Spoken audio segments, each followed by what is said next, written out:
In September 2008, my wife Karen and daughter Sarah and I participated in a Mennonite heritage cruise in Ukraine, from where my great-great-grandparents immigrated in the 1880s. The cruise visited many of the areas that were settled and developed by Mennonites in their sojourn through what was then part of the Russian Empire. We flew from Colorado Springs to Kiev, where we stayed with friends who are directors of Ukraine Mennonite Outreach, a Christian ministry to share faith through the practice of medicine. We adjusted to jet lag for a few days, then caught a bus to Odessa with several others on the tour to get to our boat, the Dnieper Princess. The boat was built in 1976 in East Germany and refitted in Ukraine in 2002. For me, the 2-week tour became rather surrealistic, as we seemed to simultaneously experience multiple parallel universes from the 1780s through the present.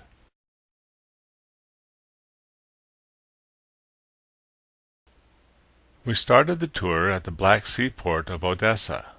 Odessa was a developing frontier administrative center in 1789, when Catherine the Great invited numerous industrious Germanic peoples to settle Russia's recently acquired steppes.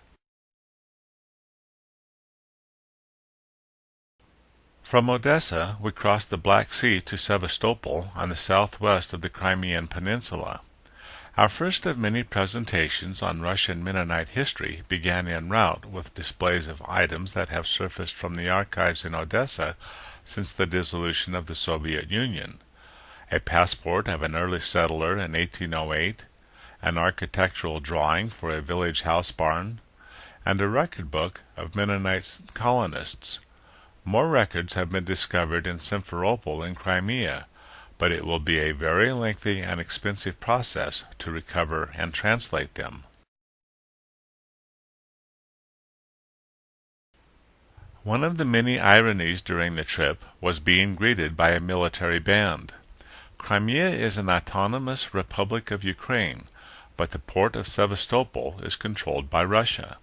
It is the home port of Russia's Black Sea Fleet, as well as Ukraine's Black Sea Fleet.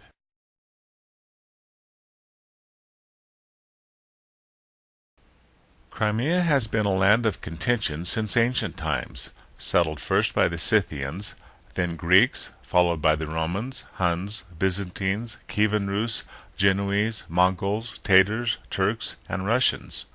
In modern times, it was fiercely contested in both World Wars I and II. There are numerous memorials of the various conflicts throughout the city.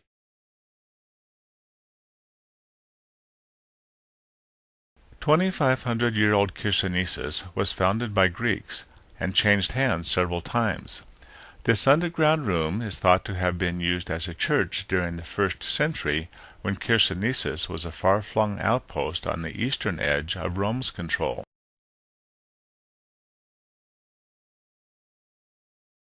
The Russian Orthodox Church dates from 988 AD, when Vladimir the Great was baptized on this site at Chersonesus, which led to the forced Christianization of the Kievan Rus.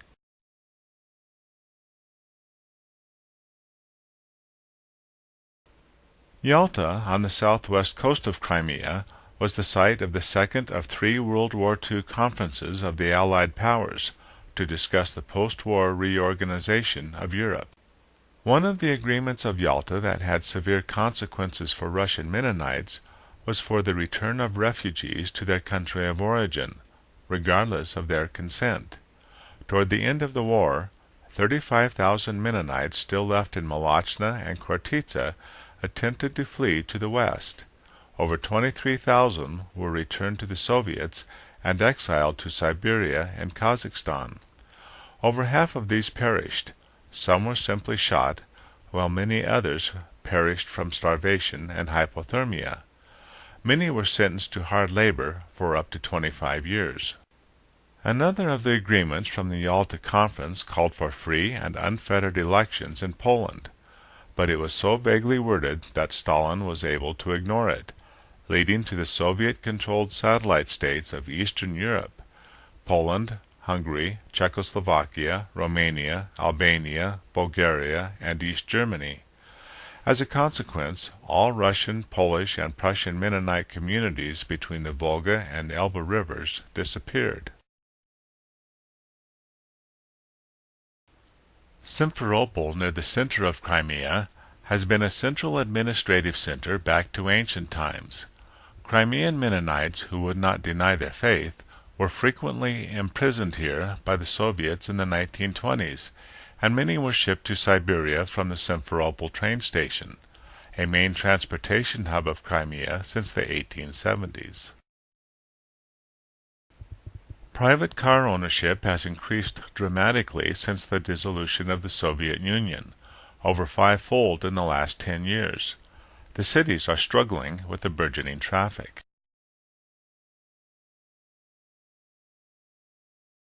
Mennonites were introduced to the Crimea during the Crimean War in the 1850s, when they were required to provide supplies and medical care to the Russian army in place of military service. They began settling in Crimea in the 1860s after the war.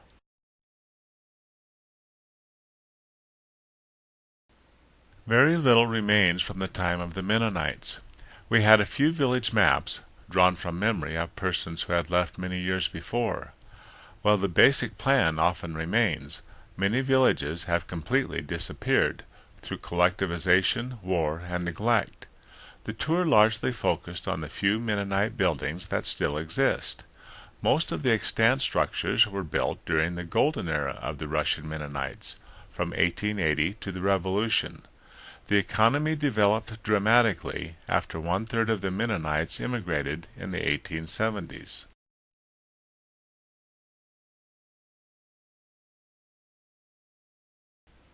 Trees were an important feature in the Mennonite villages. Almost all the trees were destroyed in World Wars I and II. However, the Soviets recognized their usefulness and replanted many trees in the same patterns in the villages and along the roads.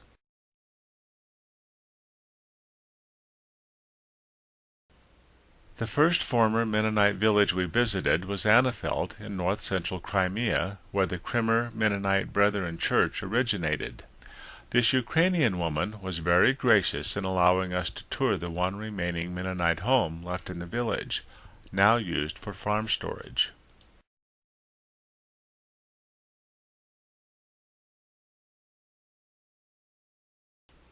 We found a few Mennonite-built structures in an adjacent village.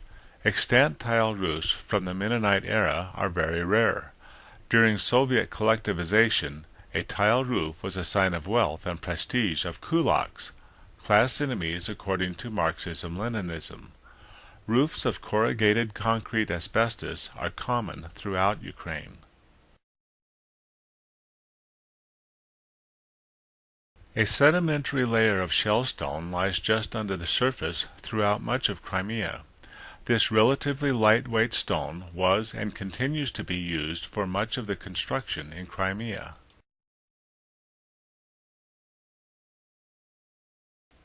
My great-grandfather was 12 years old when they emigrated to the United States, but he remembered that the barn had been attached to the house they lived in, and the boys slept in a loft over the barn, which was warmed in the winter from the heat of the cows below. After collectivization, private barns became superfluous, and the materials were used elsewhere, so extant house barns are almost non-existent. However, some buildings can be found where the house part remains, while the end where the barn was removed can still be seen.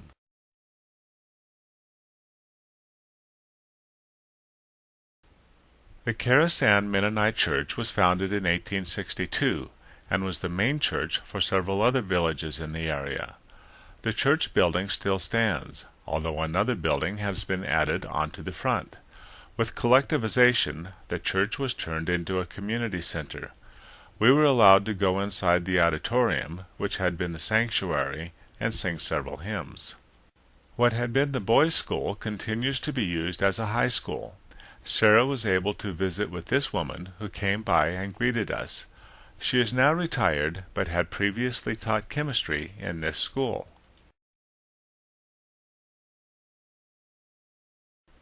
The Schongrau Mennonite Brethren Bible School was established in 1918, but was closed by the Soviets in 1924. A new Mennonite church is being built in Schongrau. It is one of 5 Mennonite churches coming back in Ukraine since the dissolution.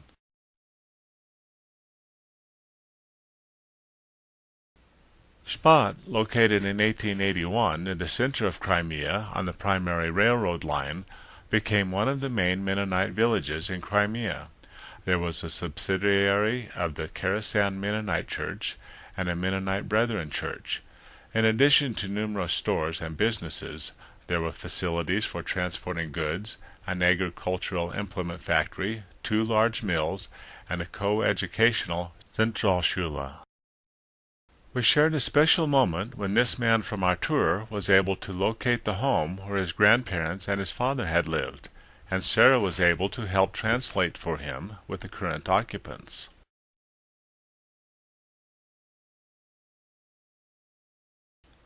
We left Sevastopol and Crimea and crossed the Black Sea to get to the Dnieper River.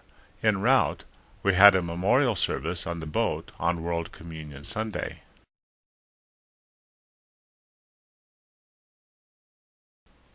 Potemkin was a favorite of Catherine the Great, and was given the task of colonizing the steppes of southern Ukraine, over which he enjoyed absolute power.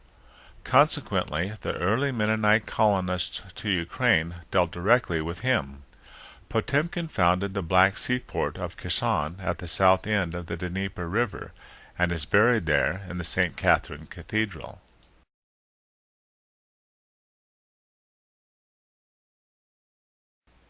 Sailing up the Dnieper, we encountered a number of dams and locks. One of the largest and most famous is the dam at Zaporozhye, built during Stalin's first 5-year plan.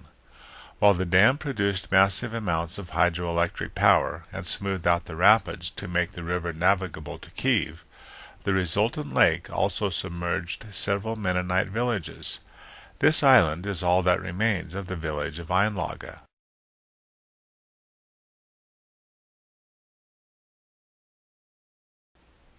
The Malachna colony was located about 40 miles southeast of Zaporozhye. When Mennonites first came to southern Ukraine, the steppes were undeveloped prairie, much like the Great Plains of North America in the mid-1800s.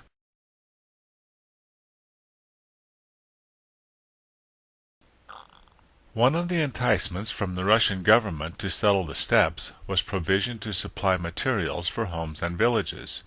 One distinctive construction characteristic that helps identify Mennonite structures is a brick pattern known as Flemish bond. This technique, which they had first acquired in Flanders and had carried with them through the Netherlands and Prussia to Ukraine, was recognized for its superior strength because it provides a wall that is a full brick in width, made of side-by-side stretcher bricks that are held together with header bricks, as can be seen at the end of this root cellar. Another building characteristic in the early villages was the cornice roof, a half-hipped roof style mandated by Johann Cornice, who was responsible for much of the uniformity in establishing the Mennonite villages. Very few of the cornice roofs are left. A distinctive feature of the Golden Era was the construction of elaborate masonry fences with massive gate posts.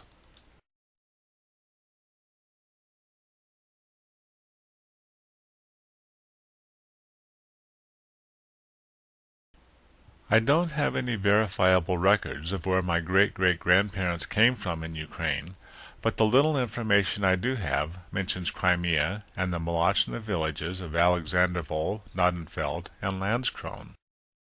Tsar Paul had granted a special privilegium in 1800 as inducements to settle. Among them were privileges of civil and cultural autonomy and freedom from military service. These privileges began to erode when Tsar Alexander II decreed that all non-Russian ethnic groups would become Russified, and voided the Mennonites' charters in 1870. They were given 10 years, from 1870 to 1880, to comply or leave. Alexandervol became a discussion on responding to these changes. In 1874, almost everyone in Alexandervol immigrated as a group to the United States. This old photograph shows the Alexandroville Mennonite church where much of the discussion and decision-making took place. This is all that remains of the Alexandroville church now. The small building next to the church was used as a kindergarten. The school building across the street is still in use. An old photograph shows a Mennonite house in Alexandroville. This existing house stands on a lot attributed to Jacob Pankratz in 1874 before the mass immigration.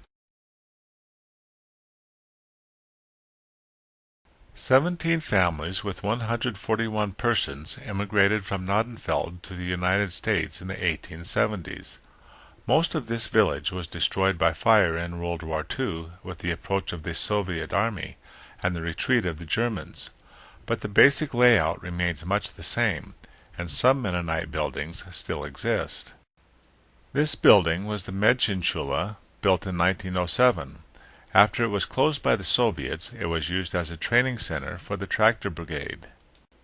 This church was closed by the Soviets and used as a granary for a while, then later as a movie theater and a community center. This house is on a lot once attributed to H. Block. A local man has collected a number of Mennonite artifacts here as a kind of private museum. The threshing stones lining the driveway were developed by the Mennonites as a superior threshing method over using a flail. They brought a wooden pattern with them to America and had similar stones made, which they used in Kansas.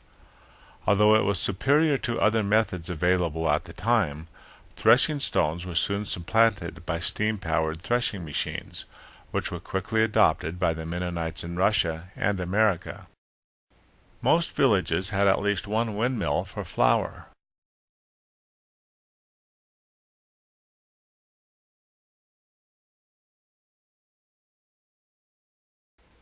On the bus from Zaporozhye to Molochna, we passed the Cope House, home of a Mennonite family who started manufacturing farm implements in the 1860s. The business was nationalized after the Revolution and became one of the largest machinery factories in the Soviet Union. Today it is the largest automobile and implement producer in Ukraine. It is likely that this tractor was produced by this factory. As we wandered around Nordenfeld, we saw this brand new combine driving a circuit of the village. Ironically, it said New Holland on the side in large letters, from the Mennonite heart of Lancaster County, Pennsylvania.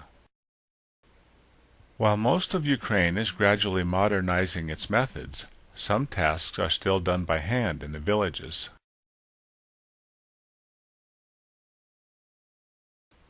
The village of Landskron has almost completely disappeared. The villagers were originally part of the Alexandroville church. They built their own church in 1910, as seen in these old photographs. This is how the building looked in 1991. This low pile of rubble is all that remains of the Landskron Mennonite church now.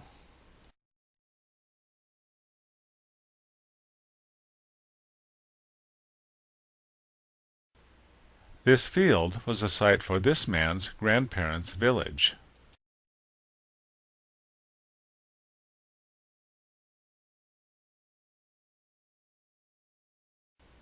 Most remaining Mennonite buildings are desired for their sturdy construction and often put to other uses. This former house is now a senior center. The home part of this former house barn is being used as an Orthodox church. Karen had taken some school supplies donated by our church and shared them with some children who were very pleased to receive a gift. We also collected extra items from our sack lunches, which were offered to villagers. This woman remembered attending the local school with Mennonite students. This couple reciprocated with offering some homemade cheese.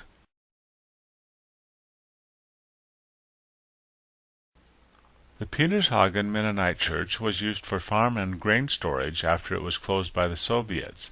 However, it was still largely intact following the dissolution of the Soviet Union, and with much effort has again become a functioning Mennonite church.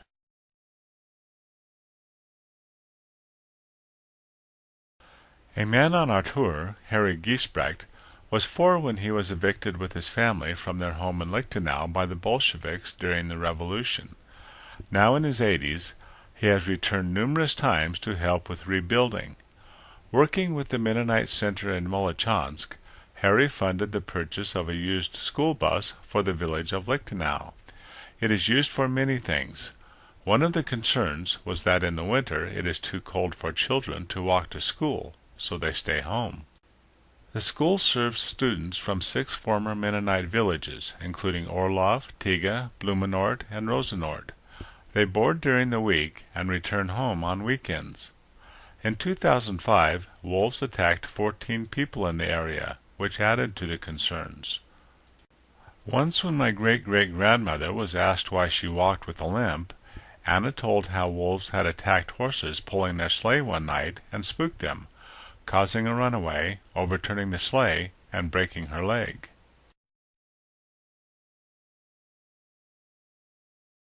In the late 1800s, Mennonite entrepreneurs built a railroad line through the Molochna colony to help move their products to market. It is still in use. The Mennonite villages were occupied by the German army in World War I. Then came Civil War, and much of the fighting between the Red and the White armies occurred around and within the Molochna villages. Many Mennonites left from the train station at Lichtenau to escape war, terror, and persecution in the 1920s, and immigrated to Canada. The grandfather of one man on our tour had taken as much money as he could with him to Canada, in paper notes. By the time he got to Canada, the government had been overthrown, and all his Russian rubles became worthless. In World War II, the Soviets attempted to ship all the Mennonites of Molochna from Lichtenau to Siberia. First they sent the older boys and men away, and were still collecting the families when the Germans arrived. As the German army approached, a Soviet plane was shot down in a dogfight above this field, where the evacuees were camped. The plane was certain to crash, but the pilot managed to maneuver away and crashed in a field across the road. This couple met and married in Canada, but they were both very young when their parents fled with them from Lichtenau with the German army. Almost all the Mennonites of Molochna fled with the German army, but most were captured and turned over to the Soviets. Only 1/3 managed to reach the west and settled in Paraguay and Canada.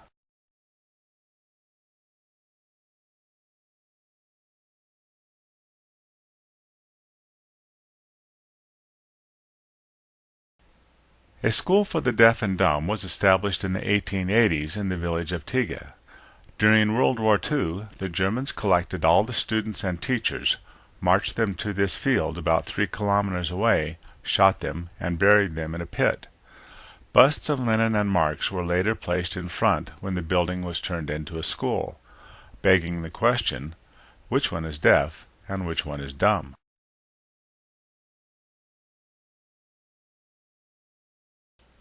The former Halbstadt Mädchenschule, or girls' school, has been restored by the Mennonite Center in Ukraine as the focus of Mennonite humanitarian assistance in southern Ukraine, with educational, medical, social, and agricultural initiatives. One of the recipients is Farmer Yuri, who received a small business loan to purchase a used baler and a sprayer. These suitcases are filled with school supplies brought to the Mennonite Center by people on the tour from all over the United States and Canada.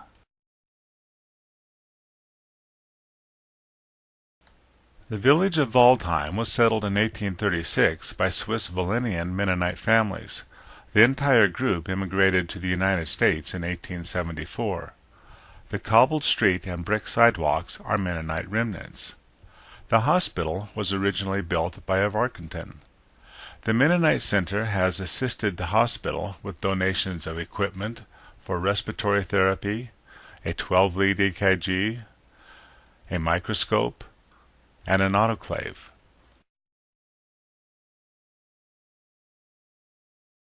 The first Mennonites to settle in Ukraine camped underneath this 800-year-old oak tree on Khortytsa Island.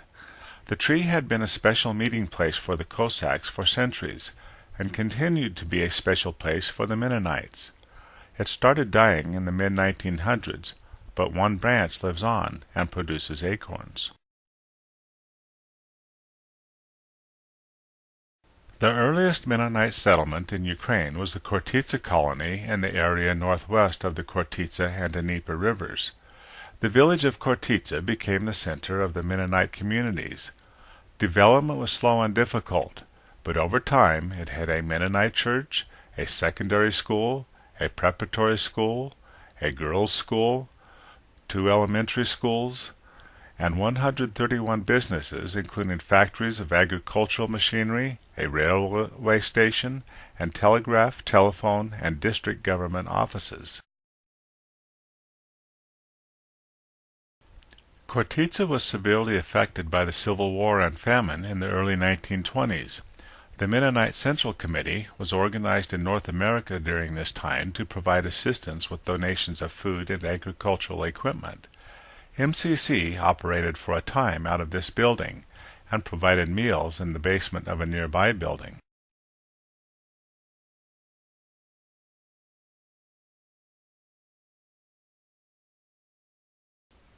One man on our tour was born in this hospital and lived nearby in the village of Rosenthal. His earliest memories are of walking to his grandparents' home nearby. He was quite young when they evacuated with the retreat of the German army. He was understandably reluctant to recall events as they fled, but said the first time that he can remember ever being able to play as a child was after they got to Paraguay when he was almost 12 years old.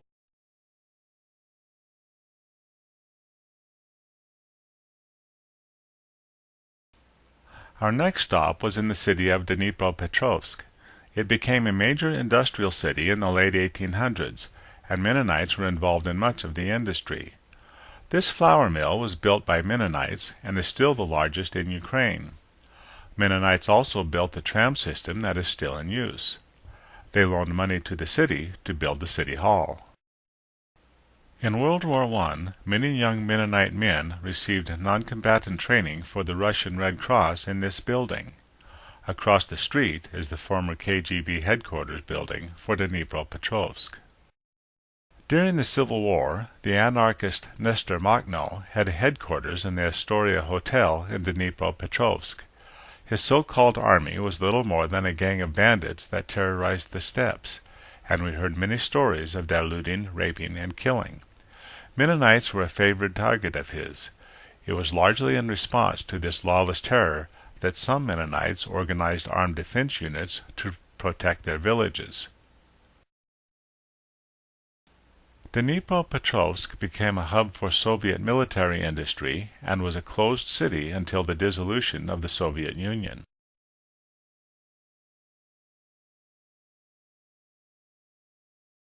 Our last stop of the cruise up the Dnieper River was at Kiev.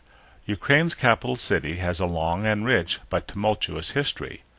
Legend has it that Andrew the Apostle traveled this far in his missionary journeys. He erected a cross at this site overlooking the Dnieper River and prophesied that a great Christian city would be founded here, thus the St. Andrew's Cross on the flag of Russia's Black Sea Fleet.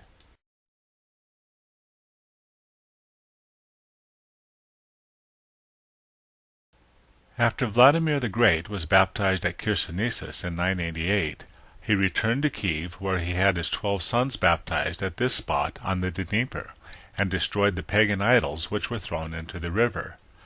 Next he sent a message to all residents of Kiev to come to the river on the following day, lest they risk becoming the prince's enemies. Then they were sent into the water to be baptized. 73 years later, a monk named Anthony returned from Mount Athos in Greece as a missionary to Kiev to establish monasteries in the recently converted land. He took up residence in a cave dug in a nearby hill overlooking the Dnieper. A complex system of caves developed, known as the Kiev Pechursk Lavra, or Kiev Cave Monastery. The Uspensky Cathedral at the Lavra complex was the mother church of Russian Orthodoxy up to the 14th century, when it changed to Moscow. It was blown up in World War II by the Soviets or the Nazis, no one knows for sure who, and was rebuilt in 1998.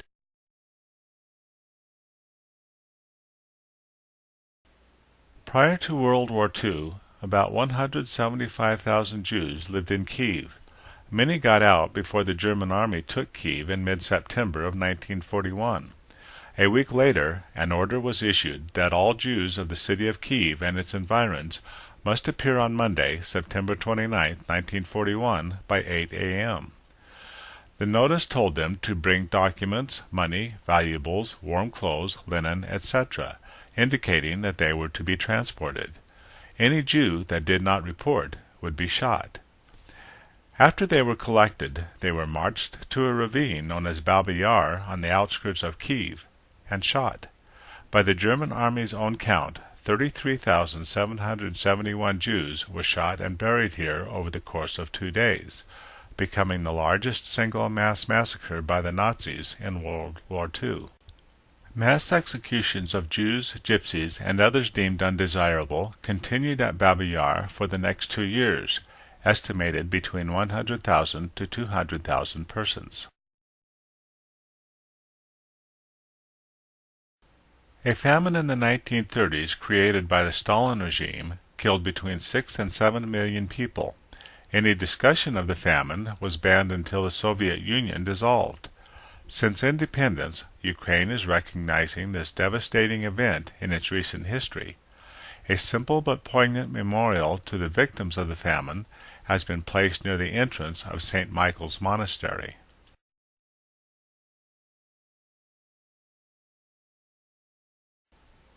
In remembrance of the victims of all this tragic history in Ukraine, we had a memorial service on board the Dnieper Princess our last night in Kiev.